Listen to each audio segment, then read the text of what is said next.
let's work with an example where we have an IP address 192.168.10.3. Now, we know we need another piece of information, and that is the network mask. And the reason for that is that because we need to know which of the bits that belong to the IP address will be used to identify the network and which bits will be used to identify the host. So in our case, we not only need an IP address, but we also need a mask. So we need to add a mask. Okay? All right, so what is a mask going to do exactly? Remember, when you put a mask on your face and it's got two holes for the eyes, for example, that means you're masking all your face except for the eyes. It's the same principle.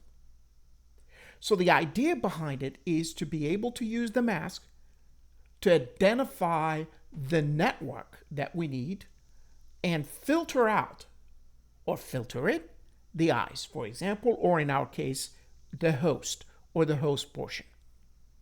So let's work a scenario first. And in this case, let's say I have an IP address, this IP address out here, and I have 4 octets, right? So I have 192 here, 168, 10, and 3, right? And let's say I decided that I really want this to be for the network, and 3 in particular is host number 3 within that network. So this will be the host. What it means is if I have a network and I have a host here, then this will be host 3 within this network, 192.168.10.0. 0 here identifies the network that we're dealing with. This whole network is 192.168.10.0. Now remember, 0 cannot be used to identify a host. Remember that? 255 as well cannot be used to identify a host. So this is a special address within this network that identifies the actual network. What other reserved address we know of that we cannot use to identify a particular host? This one, 192.168.10.255. So remember, 255 and 0 from our previous lessons are reserved for these two particular cases where we identify the network and where we identify the broadcast domain, which means if you were to send a message and you want to send a message to all of these devices within this network, you can use this IP address. So it's not an address for one particular device. It's for everybody within that network. 3 happens to be a particular one because that's our strategy. This is what we want. We want 3 to represent a specific device.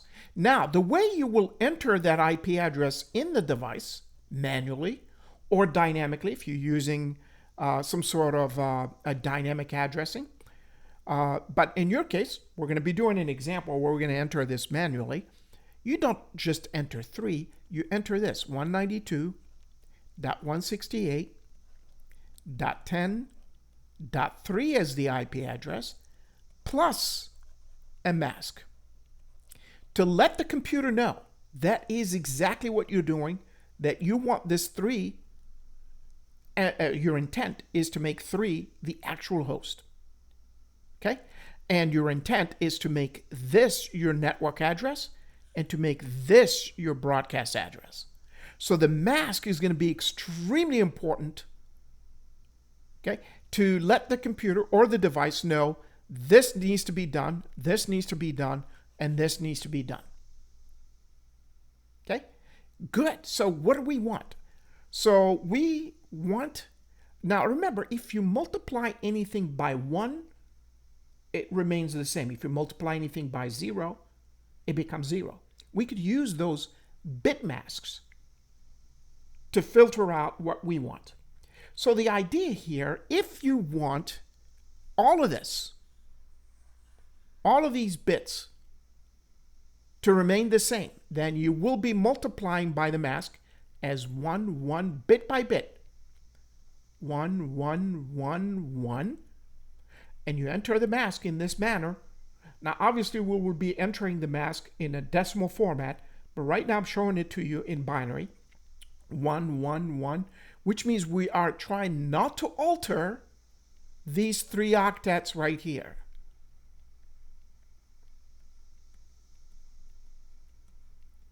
Except this one. We want all zeros here. Remember the I's. Okay? So we want to enter a mask in this manner that will create this scenario for us, which means the last octet in our case will be reserved for the actual identification of the particular host within that network. And let's see what happens when you multiply this mask by this IP address. When you do that, when you multiply these two together, you end up with 11000000.1010. Remember, I am multiplying bit by bit vertically. So I am still getting my first 3 octets. Nothing got altered there. However, the last part became all zeros since you're multiplying by all zeros, right? So let me make sure I have the right number of zeros. Yep, yeah, I do. Now you convert this back to decimal. What do you get? 192.168.10.0. This identifies the network. So by using a mask that makes sure that we're not filtering out these 3 octets, identifies this particular network, which we have right here. Okay?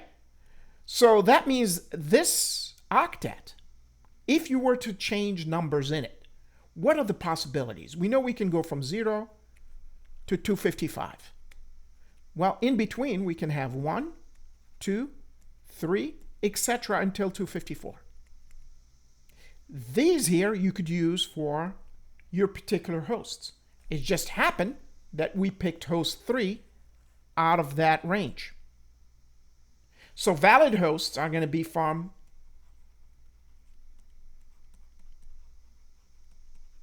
1 to 254.